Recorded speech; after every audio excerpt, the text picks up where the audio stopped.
Hello students, आज हम discuss करने जा रहे हैं BCA second semester digital electronics में next and most important topic को हम रिवाइज करने जा रहे हैं आज, जिसका नाम है हमारा वेन डायग्राम।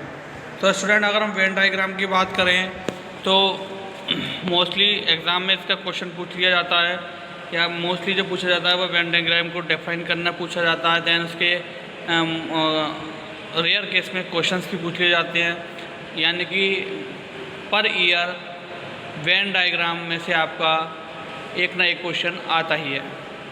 तो देखते हैं वेन डायग्राम के बारे में। अब Venn diagram is a widely use diagram style, यानी कि अगर हम वेन डायग्राम की बात करें तो ये हमारा वाइडली यूज यानी कि सबसे ज़्यादा यूज़ होने वाला डायग्राम स्टाइल है। That shows the logical relation between sets, जो कि शो करता है रिलेशंस को, लॉजिकल रिलेशंस को सेट्स के बीच।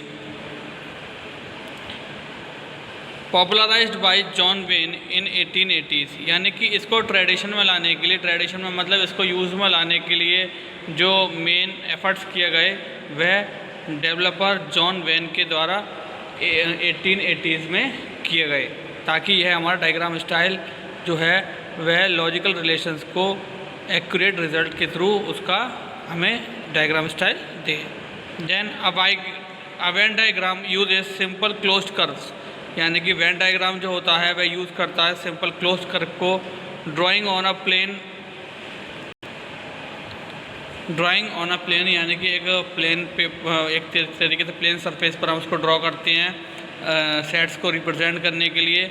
वेरी ऑफन, यानी कि मोस्टली जो इमेजेस हम यूज़ करते हैं वेन डायग्राम को रिप्रेजेंट करने के लिए वह हमारी कर्व्स, यानी कि जो कर्व्स हम यूज़ करते हैं वह मोस्टली हमारी इलिप्स होती हैं या सर्कल्स होती हैं, इलिप्स होती हैं या सर्कल्स होती हैं। अब स्टूडेंट, हम आइए डिस्कस करते हैं वन बाय वन कि हमारा वेन डायग्राम जो है वह ऑपरेशंस कैसे परफॉर्म करता है। सबसे पहले यहाँ पर देखें expression, symbol, Venn diagram, Boolean algebra, then truth table. अब यहाँ पर स्टूडेंट हम अगर बात करें तो हम सबसे पहले बात कर रहे हैं एंड एक्सप्रेशन के बारे में, यानी कि एंड ऑपरेशन जो हमारा परफॉर्म होगा। देन सिंबल उसका जो होता है वह कुछ इस तरीके से होता है, इस तरीके से हम जो है सिंबल हमारा एंड गेट का होता है। अब बात करें वेन डायग्राम की, यानी कि एंड गेट में हम, यानी कि एंड एक्सप्रेशन के लिए हम किस तरीके से वेन डायग्राम अपना ड्रॉ करते हैं। तो बात करें स्टूडेंट, इसको हम अगर सेट्स के लैंग्वेज में बोलें तो इसको हम कैप भी बोलते हैं, इसको हम कैप भी बोलते हैं। कैप मतलब जनरली अगर हम देखें तो कैप जो होती है वह जनरल लाइफ में हमारा जो है वो हेड को कवर करती है, यानी कि हेड का कवरिंग पोर्शन जो होता है उसको वह कैप करती है, यानी कि कवर करती है। तो वेन डायग्राम में अगर हम बात करें तो यहाँ ए और बी के बीच जितना पोर्शन उसके इंटरसेक्शन से कवर हो रहा है, यानी कि जितना पोर्शन आपस में इंटरसेक्ट होकर कवर हो रहा है वह हमारा एंड ऑपरेशन परफॉर्म होगा। अब आप देख रहे होंगे यहाँ पर ए और बी के बीच यहाँ पर हमारा रेड कलर का पोर्शन है जो कि इंटरसेक्टिंग एरिया है हमारा, तो वह एरिया हमारा जो कहलाएगा वह ए एंड बी कहलाएगा। बूलियन एक्सप्रेशन में अगर हम बात करें तो इसको हम ए डॉट बी से रिप्रेजेंट करते हैं, बूलियन एक्सप्रेशन में से हम ए डॉट बी से रिप्रेजेंट करते हैं। ट्रुथ टेबल हमारी इस तरीके से बनती है, ट्रू वेरिएबल के लिए 2 times 0 then 2 times 1, 2 times 0 then 2 times 1। अब 0 0 के केस में, यानी कि जब ए और बी दोनों 0 हैं और इनका आपस में एंड ऑपरेशन होगा तो वहाँ पर 0 आएगा। अगर यहाँ पर आप देखें ए की वैल्यू 0 है और बी की वैल्यू 1 है और दोनों में एंड ऑपरेशन परफॉर्म हो रहा है तो यहाँ पर हमारा 0 आएगा। जब ए की वैल्यू 1 है और बी की वैल्यू 0 है, जब ए की वैल्यू 1 है और बी की वैल्यू 0 है तो भी हमारा जो है वह 0 ही में हमें आउटपुट में एंड ऑपरेशन के दौरान मिलेगा। देन लास्ट केस जब आता है हमारा इसमें, तो जब हमारे ए और बी दोनों की वैल्यू 1 है, जब हमारा ए और बी दोनों की वैल्यू 1 है तो उस केस में हमारे एंड ऑपरेशन जो होगा ए एंड बी का वो हमारा 1 होगा, वो हमारा 1 होगा। अब आप देखें और ऑपरेशन के लिए, यहाँ पर और ऑपरेशन के लिए स्टूडेंट देखें तो और इस तरीके से सिंबल बनता है और का अब यहाँ पर आ जाता है कप, ऐसा जनरली भाषा में हम बोलते हैं कप और वैसे से बोलते हैं यूनियन, यानी कि एकता। तो अगर हम बात करें कि हमारा यहाँ पर ए और बी का जो मतलब है वेन डायग्राम के थ्रू ये समझाया गया है कि जब दो इमेजेस आपस में या दो कर्व्स आपस में इंटरसेक्ट हो रही होती हैं तो उनका टोटल सरफेस जो होता है वह हमारा ए और बी के अंदर आता है। ए और बी की अगर बात करें तो इसको जो हम लॉजिकल एक्सप्रेशंस में हम लिखते हैं तो इसको ए प्लस बी लिखते हैं। और इसकी ट्रुथ टेबल की अगर हम बात करें तो 2 वेरिएबल के लिए यानी कि 2 टाइम्स 0 देन 2 टाइम्स 1 देन 0 1 0 1। अब स्टूडेंट्स अगर ए की वैल्यू 0 है, बी की वैल्यू 0 है तो और ऑपरेशन परफॉर्म हो रहा था, दोनों की वैल्यू का और ऑपरेशन जब परफॉर्म होगा तो आंसर में भी 1 आएगा। सॉरी, जब दोनों की वैल्यू 0 है तो उस केस में 0 आएगा। और अगर दोनों में से किसी की वैल्यू भी 1 है, यानी कि बस किस कंडीशन में ए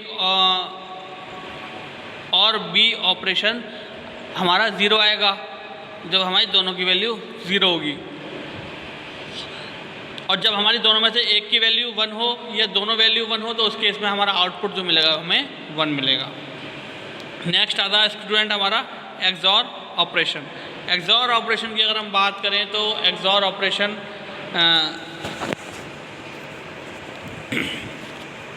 ऑपरेशन में हमारा केवल इस तरीके से हमारी जो हम रिप्रेजेंट करते हैं with the help of logic circuit. और अगर हम बात करें वेन डायग्राम की फील्ड में तो ए एक्सॉर बी का मतलब होता है जो हमारा इंटरसेक्टिंग पार्ट है केवल वही हमारा हम नोट नहीं करते, बाकी पार्ट हमारा हम नोट करते हैं। यानी कि इसको हम एन सर्कल के अंदर प्लस साइन होता है,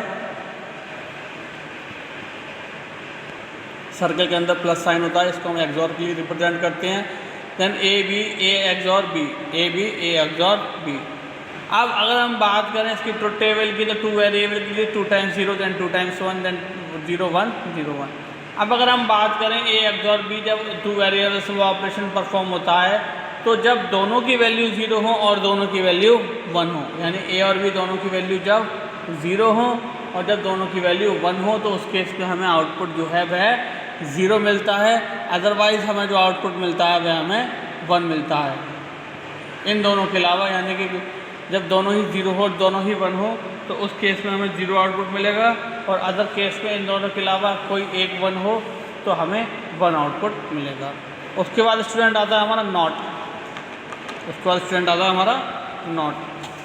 नॉट की अगर हम बात करें तो आप देख रहे हैं यहाँ पर कि यहाँ पर नॉट को इस तरीके से रिप्रेजेंट करते हैं with the help of this logic symbol. Then A complement Boolean expression में से एक कॉम्प्लीमेंट से हम रिप्रेजेंट करते हैं। अब स्टूडेंट देखें यहाँ पर इसमें क्या होता है कि हम जैसे ए का कॉम्प्लीमेंट है, ए का कॉम्प्लीमेंट है तो ए का कॉम्प्लीमेंट का स्टूडेंट मतलब क्या हुआ कि ए हमारा टोटल पाथ हम इंक्लूड नहीं है, ए का टोटल पार्ट इंक्लूड नहीं है उस कवर्ड एरिया में। ठीक, अगर हम इसकी ट्रुथ टेबल की बात करें तो ए सिंगल वेरिएबल है तो 0 1 और इसका कॉम्प्लीमेंट कहें तो हम 1 0। ठीक, नेक्स्ट आता है स्टूडेंट हमारा नैंड। नैंड ऑपरेशन में क्या होता है स्टूडेंट, हमारा टोटल पोर्शन विद सरफेस यानी कि with all the surface and the curves will also include in the NAND operation but the intersection part is not included. ठीक है, but the intersection part is not included। Last आता है student हमारा nor. Last आता है student हमारा nor. Nor की अगर हम बात करें तो इस तरीके से हम नॉर को रिप्रेजेंट करते हैं।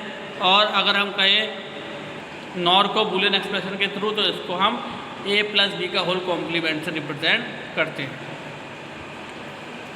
तो स्टूडेंट इसमें हमारा जो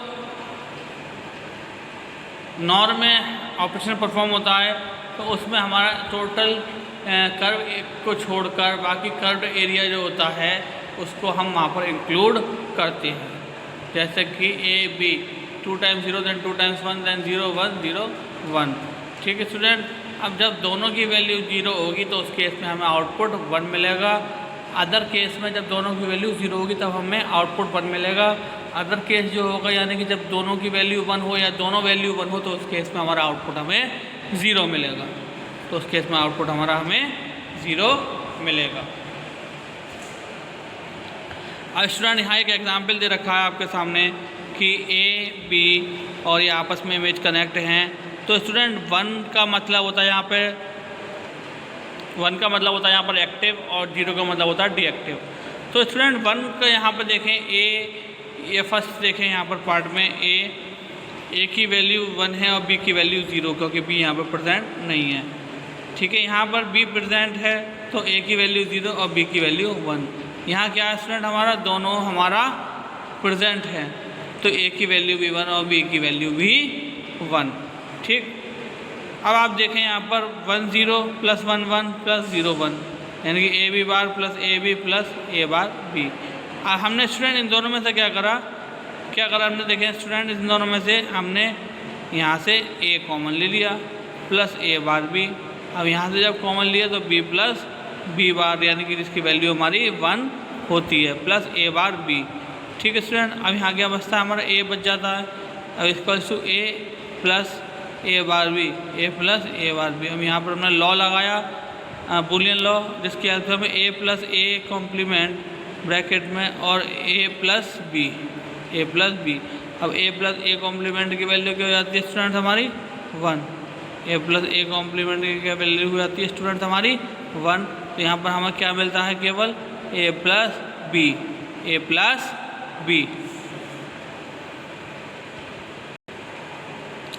अभी हम डिस्कस करने जा रहे हैं 3 वेरिएबल के लिए वेन डायग्राम। तो 3 वेरिएबल में आप देखें इस तरीके से हमारा ये कनेक्ट है। ठीक है, ए बी सी। अब आप देख रहे होंगे यहाँ पर ए प्रेजेंट है तो बी और सी का कॉम्प्लीमेंट हो गया, यहाँ बी प्रेजेंट है तो ए और सी का कॉम्प्लीमेंट हो गया, यहाँ सी प्रेजेंट है तो और ए और बी का कॉम्प्लीमेंट हो गया। ठीक है स्टूडेंट्स, अब A B bar C then A B C then A bar B C then A B C bar.